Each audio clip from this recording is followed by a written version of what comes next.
Welcome to the Uzima Health and Wellness Podcast. What did the doctor say? Substance abuse in the Black community is, again, that's a webinar, that's a week-long conference.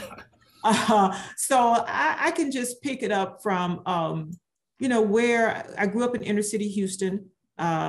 And I just remember in the 80s, by the time I was a junior in high school, that all the young Black males that were playing football in the street and baseball were going away. And they were going away because they were going to prison. And they were entering the penal system, at 16, 17. Where is CatDaddy? Where is Bowleg? Where are these? I'm not making up names. These are what their names. And they were gone. And then as I would cycle back home, I would see them and they looked haggard and tired, and they had been in and out of the penal system. But it was the crack epidemic. That was very real for urban cities. And of course, that came along with that was the policy, the three strikes out. So your work in substance abuse, tell us about it, because of course it has implications for how we address drug abuse and usage in urban cities and rural communities as well.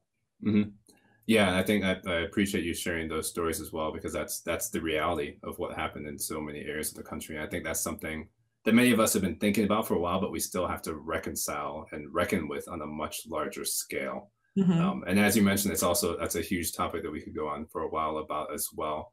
I would say for our work, what we've really been trying to understand is what happens in the brain, both in terms of substance use, but then also when we think about substance use disorders or substance abuse, and what the nuances and differences are between that casual use or something that makes it difficult for someone to continue in their life functions.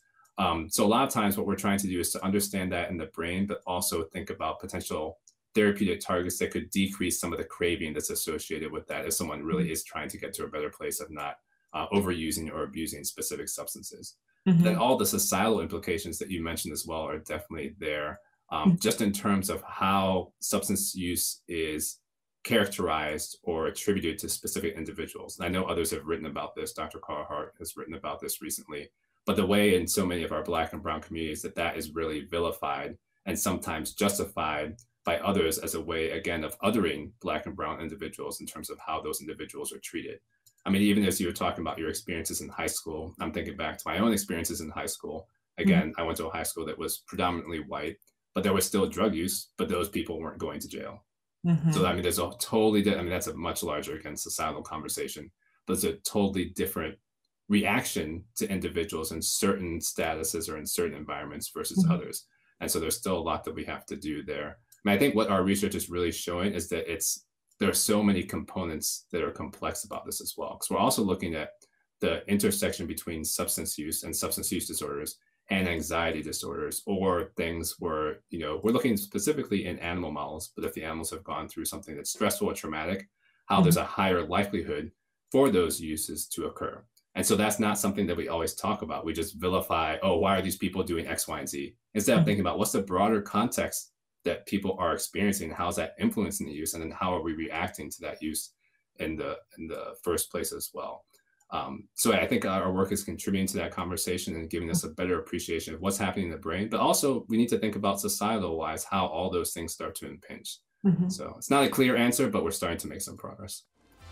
Hi, Uzima family. If you like what you're seeing and what you're hearing, subscribe to our channel. Hit the bell icon below to be notified of our recent videos. What the doctor say?